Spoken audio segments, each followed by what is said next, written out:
everybody, for joining me for another episode of the Byproduct podcast. I am your host, Ian Prukner, and I'm excited to be spending a few minutes with you getting better together, because when we get better, things get better. I'm excited to share with you a guest who's a close personal friend, honestly, one of the most impactful people in my life, Jerry Henderson. Jerry, welcome to the show. Thanks for being on. Hey, Ian, thank you so much for letting me be on. And thanks so much for the coaching call today. I'm just so honored to be able to receive from you, man. And so you've just been having a tremendous impact in my journey as well. So thank you, my friend. Well, that's awesome. Thank you for letting me be here. Yeah, that's awesome. So, one of the interesting things, you and I have a lot of history. So you are a very impactful and instrumental role in my life, and probably more than you knew for a long time. So Jerry was a pastor and was a pastor at a little local storefront church, had about 40 people in it next to a bingo hall. But it was at that church that I gave my life to the Lord. I sat and listened to Jerry preach. And after about 4 weeks of that, I was pretty certain that there was a God. And I didn't know anything about this God, and that I would probably be remorseful to not spend the rest of my life trying to learn about this God and his plan for my life and who he was. And Jerry, you were available to me at that time. And like I tend to do everything in life, I just go 100 miles an hour at it. And so I find this truth, this gospel good news. And I'm like, all right, I need to know everything about this. And so we spent countless lunches and dinners and evenings together, you teaching me what you knew there. And it was really a special time in life, but it was a foundation building time in life. Most, if not all, of what we've been able to build in our lives are byproducts of the principles of God in our world. And I learned most in my Christian walk probably from you, because it was at the beginning of it. Sure. And so you impacted me in such a great way, your heart for people. Even still to this day, I'm not working in the full-time ministry anymore, but still ministering to people in a really profound way. We were in Miami a year ago, and we went into Tom Ford together, and you had a great conversation with the guy there. I'm like, hey, is this like your cousin or something? And it's like, no, this is just a guy that works at Tom Ford that I befriended. He needed somebody in his life, and I felt like I needed to be that person. And then like, here you are, you're still making friends with random strangers and being the light of Christ in their life. And I love it. I remember the street witnessing ordeals and all of that. It was a lot of fun. So here we are all these years later. And you've had a lot of evolution in your life since that point. And getting to that point, you grew up in sort of a really traumatic sort of upbringing, a lot of issues coming up, and, you find the gospel and it changes your life, and you go into ministry, we get connected. And talk a little bit about that, if you would. Like, what's the beginning of Jerry's life like? Because it always seemed to me like it was an odd happening, right? Like God really did something amazing in your life that has allowed you to be in a position today to speak to people that very few other people can speak to, and to speak to them with a knowledge and an authority that you can only have by going through and growing through where you are, right? And so can you give us a little bit of that backstory? Like, how did you get to the point in your life where we ended up meeting, and what happened after that point? What has the journey looked like for you, and where's it taken you so far? Sure, absolutely. Well, so for me, I grew up in poverty in the U.S., grew up in a really traumatic home, both capital T trauma and little t trauma. And that journey... What's the difference between capital T and little t? Yeah. And so one of the things that's interesting about, comparative trauma, right? So when we talk about capital T, we're talking about things like sexual abuse, physical abuse, or other really tragic, painful events in life. I mean, it could be accidents or near-death experiences, or really abusive relationships that people are having. So it's those things that we would classify as those kind of big traumatic loss, traumatic health loss, issues. But there's also little t traumas, and those are kind of like the little paper cuts that begin to happen in life, and they start to stack up. And we often don't recognize those things as traumatic, but they're having a traumatic impact on our nervous systems, on who we are. And so we're carrying all of that. The interesting thing is, and I'll get back to my story here in just a second. I was talking to an executive out of New York, doing some coaching with him, super successful guy, right? Multi-millionaire. And one of the things that he was sharing with me was about how he couldn't identify why he felt the way that he felt. He couldn't identify why he always felt like there was something wrong with him, that he needed to prove something in his life, because he didn't have any like capital T trauma that he Yeah. could point to. But as we dug into his story, we identified all this little T trauma that just kept happening in his life, whether it was the voice of his father that, you need to do this in order to be enough. And if you don't do X, Y, and Z and become successful. And so those things stacked up in his life that later caused even more trauma to happen as he was trying to push himself to get rid of that narrative. And we'll talk about that here in just a little bit. And I want to get to the story, but we're in a little vein here that we're going to stay in for a second because I think it's important. What's interesting about this lowercase t trauma, what I found in my life, it's really easy to dismiss it. It's like, these things shouldn't bother me. Like, everybody deals with these things. And you can almost have some like shame or guilt around the fact that like these stupid, like non-issue sort of things are having such an unseen impact in who you are and how you're functioning. Talk a little bit about that, right? Because like the more I've seen, the more I'm convinced that every one of us has some of that impacting us in pretty profound and great ways. Yeah, absolutely. Well, here's the challenge, right? Like we said, we get into comparative trauma, which is, well, this happened to me, but it doesn't seem like it was that big of a deal. I mean, it wasn't that, whatever that is that we're saying that somebody else went through. And so we compare it. And then as a part of comparing it, we start to minimize it. We start to say, well, once again, mine's not that bad. Why am I so upset about this? And one of the things that we don't realize about trauma is not what happens to you, but it's what happens in you. And so what's happening in you in the moments that you're experiencing trauma, whether it's a big T or it's little T's, we get these little micro decisions or major decisions that happen inside of us. So trauma is not what happens to you, but what happens in you. And what happens in you is you make decisions. You make decisions about life. You make decisions about people. You make decisions ultimately about yourself. And so you might decide that life's unfair, or that people are mean and unjust and can't be trusted, or, which is typically what happens, I'm not enough. I'm not valuable. What's wrong with me that I can't handle this? Even that is a resulting message of trauma, and that resulting byproduct that you talk so much about. One of the byproducts of trauma is shame. And we shame ourselves for feeling shame. Right? I shouldn't feel shame, but I'm going to shame myself for feeling shame. And we get caught into a loop of it. And so the challenge with it is it becomes an undercurrent in our life that we're not aware of, and we just really can't seem to put our finger on. And one of the things I really like to do in working with people is help them see, to pull back the veil and help them see what that undercurrent is, that thing that's that driving force inside of their lives that's causing that shame, causing that pain, and then the resulting trying to overcome that feeling. Shame is the feeling that something's wrong with you, right? And that's kind of the fundamental definition of it. And so when I feel like there's something wrong with me, I'm going to do a lot of things to try to silence that voice or overcome that. That might be proving myself. It might be relationships. It might be addictions or whatever, to try to escape that feeling. So it has a lot more consequences than people think, both mentally, physically, emotionally. And then one of the things that happens, and I love to ask this question of high performers that are kind of caught in that trap of trying to overcome whatever narrative that is there. It's the question of what are you trying to prove, to who, and why? And that why is often connected with a source of pain. It's often connected with those capital T's or those little T traumas that are happening in our lives. What are you trying to prove, to who, and for why? I think that's a very, very powerful question. And what's interesting too, I'd love to get your thoughts on this, because I talk with people that I lead a lot about self-sabotage. We all have self-sabotage buttons. Most of the time, we're our own worst enemies, right? We don't need competition to derail us. We'll derail ourselves.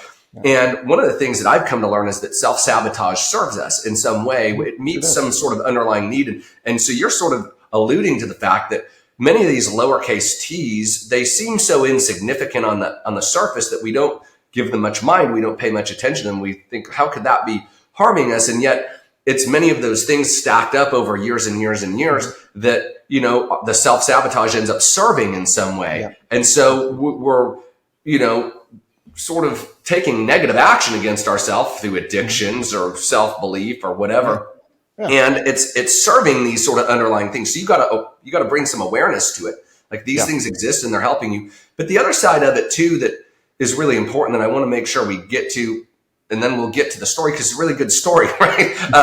But the other side of that is once you're aware is not scapegoating on it. It's like, well, I have this trauma and that's why I'm the way that I am. And that's what you do. Right. Correct me if I'm wrong. That's what you do a lot of work with these high level leaders on, is like, okay, let's identify this and then let's neutralize it, right? Like, let's get it to stop having that impact in your life. So we're not just going to say like, oh, I have trauma, like might get out of jail free card, right? It's like, oh, I have this. And now let's start the process of healing from that so that we don't have to meet that need anymore. It can be met in a more positive, productive way. Yeah, absolutely. Well, I love what you talk about, right? You talk about the 5 F's of our life. And one of those is the future self, right? And as we think about who that future self, we want that to be, we first have to deal with present self. And present self has a relationship with present self. And a lot of people don't realize this truth, is that you have a relationship with yourself. And that relationship is determining every other relationship in your life. It's determining what's manifesting in your life. Everything that's showing up in your life is a byproduct of the relationship that you have with yourself. And so carrying around this story that, well, I had trauma, and so therefore that justifies or allows X, Y, and Z, it's massive disservice to future self. Present self needs to own the fact that, yes, that happened. So I don't have to own what happened. But I need to start owning and loving myself enough to own the healing that I'm worthy of. You see, a lot of what trauma does is teaches you that you're not worthy. Yeah. And so you don't even do the work to heal yourself because you don't feel like you're worthy of it. And you talked about that self-sabotaging definitely is serving us, right? Because we start to choose what we believe that we're worthy of. That's what we do. And so when I believe that I'm not worthy of good things, I'm not worthy of love, and I'm not worthy of healing, I'm going to sabotage myself. I'm going to shame myself out of all good things in my life. And yes, it is serving me because we don't do anything unless it serves us. One of the things that self-sabotaging is doing is it's trying to keep us safe. It's trying to tell you that that's a danger zone for you. You're going to get into something that you're unfamiliar with or that you're not able to handle or you don't deserve. Sabotage it. And the other thing is it's reinforcing our core belief about ourselves. Trauma gives us that, we have that experience of trauma, which we make decisions, and then that decision starts to develop a core belief. And we will operate subconsciously, right, in that core belief. And then what happens is that core belief is causing us unawareingly to sabotage ourselves. And so, it's serving us to keep us safe and to reinforce what we believe about ourselves. And the relationship with self, I think, is something we could talk on for hours, right? Because in my opinion, our self relationship is the most important relationship we have in our lives, right? Even more, and hear me, please, because I'm going to give a disclaimer on this. I think it's even more important than our relationship with God. And here's why, and don't crucify me, y'all, when you're listening to me. I don't need 73 comments about well, I'm gonna back you up on my witchcraft teaching, okay? Because that's not here. Understand this. There are many people who believe so poorly about themselves, they won't allow themselves to walk into God's love. They won't allow themselves to walk into God's mercy and forgiveness. They won't allow themselves to see God's dream in their life.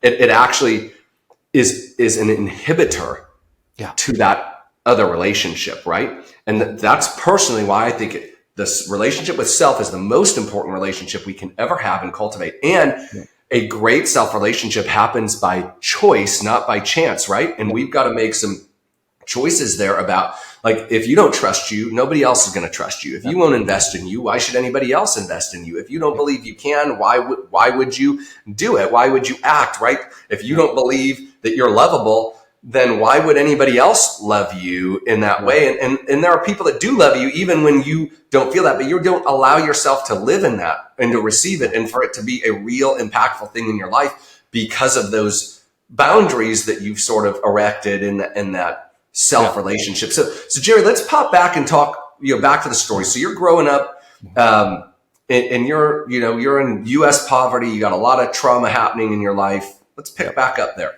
Yeah, so lots of trauma, sexual, physical, emotional trauma, and then all that goes with poverty, and then moved around all of the time as a youngster. I mean, went to 17 different schools growing up, and so you just have all of these things, right, that are happening. And at the age of 5, I'm introduced to drinking as a reward for doing chores. By the age of 9, I'm introduced by a family member to smoking pot, and these became, escape mechanisms. And what I was trying to escape was myself. and the Yeah. way that I felt about myself. Because as a child, when you're treated that way, what other message are you going to get? Then you're unlovable and you're unworthy, and that you start to develop this self-hatred. And so addictions allowed me to try to escape my own presence, became really rebellious, got in trouble constantly at school. And then at the age of 17, something happened that altered my life, which was I gave my life to Christ. And from there, I went on to serve in the ministry. Felt like, oh man, I've had such a transformation as a kid who never went to church, didn't know anything about God, who connected with God.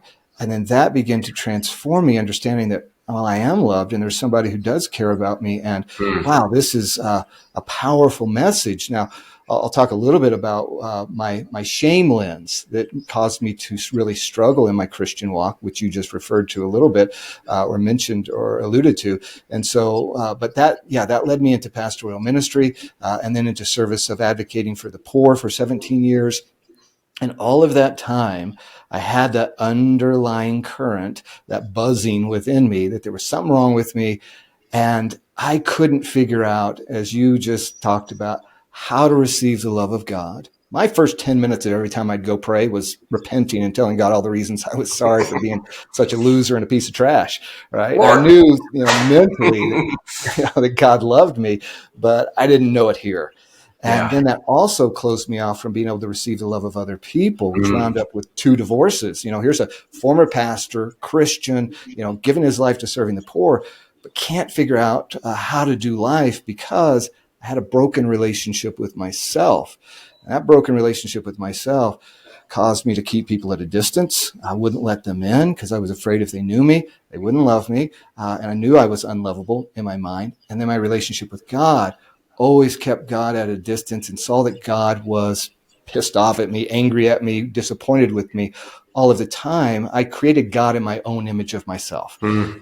I saw myself as unlovable and shameful. So therefore I believe that that's how God saw me, which that all led me to a very dark path of trying to escape that feeling more and more. Started drinking, got heavily into drinking, and my life imploded basically over a 2-year period.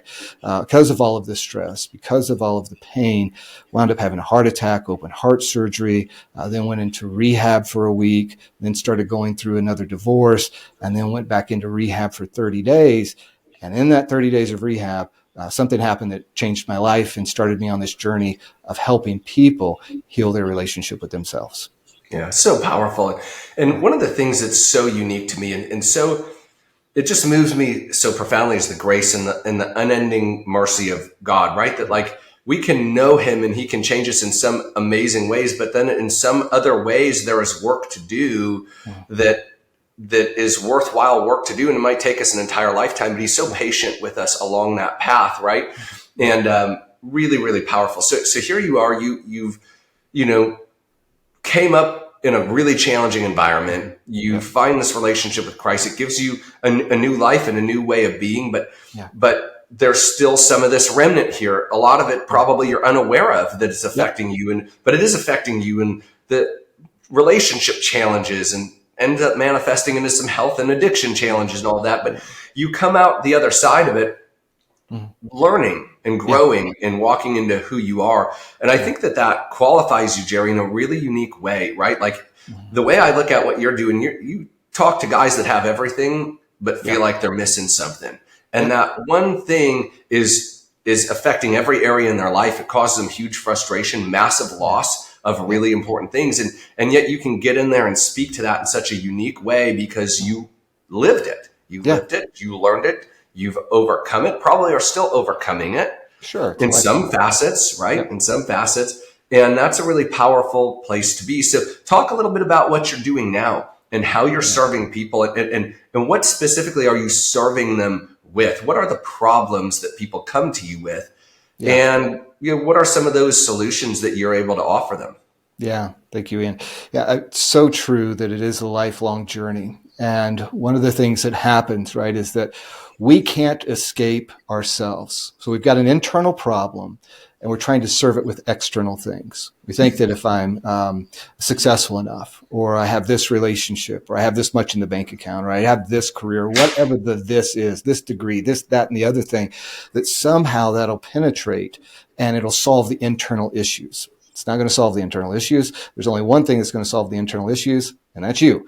And so you have to give yourself permission to love yourself, because here's the thing, all of your efforts to try to get other people to accept you, to approve of you, to get their love, what you're actually doing is trying to get yourself to give yourself permission to love yourself, because you're not really afraid of the rejection of other people. You think you are, but the reality is you're afraid of what their rejection says to you about you is confirming your core belief of you, and then how you're going to treat yourself as a result of that core belief being reinforced. You're going to continue to beat yourself up, tell yourself, see, you are unworthy, you are, a loser, or whatever that is. So we get afraid of us. And so we start trying to do all this stuff externally. And so with working with people, what I get all the time from people is, I've got all of this. I was just on the phone a couple of weeks ago with a doctor who was just talking about their medical profession and all the things they were doing, but internally, they weren't able to have peace. They had self-hatred, they had shame, which was leading to massive anxiety, panic attacks, depression. And so that narrative would never shut up about how unworthy they were. And so the people I'm working with, they can be very successful. And a lot of times they are, because they're high performers. And that message of unworthiness is driving that high performance. And they're bolting on all of these things of who they think they should be. But ultimately a collapse will happen. Ultimately, they'll find themselves unable to sustain that character and image management. And so we want to get to that before the implosion, but even after the implosion, to help them see, to take them through a process, to understand when they made the decision that they were unworthy of love, the driving behaviors that started to happen as a result of that, and then learning to heal their relationship with themselves.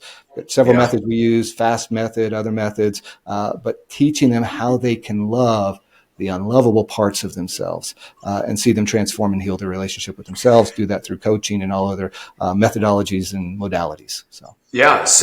And it's so interesting, right? Because who you are is not what you do, right? Yeah. And what you do changes, and who you are changes too. But ultimately, there are some sort of fixed pillars of, your values and what you're going to have as a standard in your life. But talk a little bit about, so I hear you saying, hey, like some of these high performers I work with, part of what drives them is this need to fill this void or to mask some of these feelings. So how do you help them keep their edge after you sort of dismantle something that in some ways they've learned to cope positively and productively because of that versus, letting it be destructive? Ultimately, we got to live with ourselves, right? And that's what you're taking people that have a lot but don't like where they live every day. And you're making that a better environment, right? Yeah. Which is, you only got one life and you only got one of you. And so you better, learn to make good with that as soon as you can. But how do you help the guys that drive incessantly because of that? How do you help them keep their edge, but do it from a place of health versus a place of, I don't want to call it sickness, because it's not like a disease or something negative, but I think you understand what I'm saying, from maybe not so positive of a place that's driving these behaviors. Yeah, absolutely. Great point. And one of the things, and that's where I was for years. I felt like that if I did not push myself, if I didn't have myself barking at myself, I wouldn't perform. I wouldn't do the things that I needed to do. And so we find that inner critic, I talk about this all the time, the inner critic is trying to serve us. And one of the things it's trying to do is maybe for high performance, keep you motivated. That if you don't do this and you don't do that, then you're not going to be successful. And if you're not successful, it's going to reinforce the narrative that somebody else gave you or that you adopted yourself. And so what we've got to do is we've got to learn how to, stay motivated, keep ourselves moving forward, but find other ways to do that and do it from a loving motivation. See, we're afraid because we're so unfamiliar with, love and giving ourselves permission to love ourselves. We're thinking that becomes soft. We're thinking that becomes unmotivating, But the reality is, when you deal with another person, do you think you're going to get more motivation from a person by barking at them, telling them what a loser they are, and if they don't accomplish X, Y, and Z, that they're going to be kicked out of the company or whatever? That's going to have some initial motivation, but it's not going to be sustained motivation. And so love is a sustaining motivation. And if you love somebody, what do? You encourage them. You help them get the right tools, the right resources. And so we want to turn towards us the same type of behavior that we'd want to give to other people. Now, it's going to take rewiring because our systems are not used to it. And this is one of the things that I don't think people realize. You kind of get addicted to shame. You get addicted to beating yourself up. And like you said, it's become my motivator and my reward system. So I'm kind of caught in the loop. So one of the things we've got to do is break that reward mechanism around shame, feeling like you're not enough as your intrinsic motivation, and turn it into another one. It's going to feel uncomfortable in the beginning. It's going to feel awkward. You're going to be like, I don't know, it feels a little scary. I don't know if this is going to keep me motivated, but you'll soon find that loving yourself is a much more healthy, sustainable, and more effective and powerful way to keep you in the lane that you want to stay in and keep you performing at the level you want. So good. So good. So Jerry, how do people connect with you? Where can they find you? Yeah, so you can go to my website, jerryhenderson.org. You can go to Instagram. I'm at Jerry A. Henderson on Instagram, and I'm also YouTube, Jerry A. Henderson. But main place is Instagram and my website. So fantastic. Well, guys, listen, you need to go check out some of Jerry's resources. He's got a lot of wisdom, very hard-earned wisdom, some of it, and you get a choice in life. You can earn the wisdom yourself with time, effort, pain, and energy, or you can learn it from other people, right? And so I would encourage you, if this resonated with you, if you feel like maybe your driving is, trying to take care of something you don't like about how you feel about yourself, or maybe something that happened to you along the way, I think that you should explore what you need to do to get in alignment there. Because what Jerry's saying is, we're afraid, like, oh, what if this stops driving me? But what we find is when you operate out of a position of love and gratitude, you're willing to work twice as hard, because now instead of trying to chin up to something, you're working out of a sense of purpose. You're working out of a sense of giving, and out of gratitude, you're working out of a sense of mission. And those are infinitely more powerful than shame or guilt or fear. And they're also a lot more rewarding. What a great place to drive from, is a place of really serving others, because you're whole, because of what you came through, because of the message that you have for other people, because of the example that you can be to show them that it's possible. That's really a great place to move out of. So Jerry, listen, I wish we had more time together today. We're out of time for today's episode. Go check out Jerry at jerryhenderson.org and on Instagram and on YouTube. And as always, we appreciate your time. We know that it is your most valuable asset. Thank you for investing a little bit of that with us today. Getting better together, because when we get better, things get better. Until next time, we'll see you soon.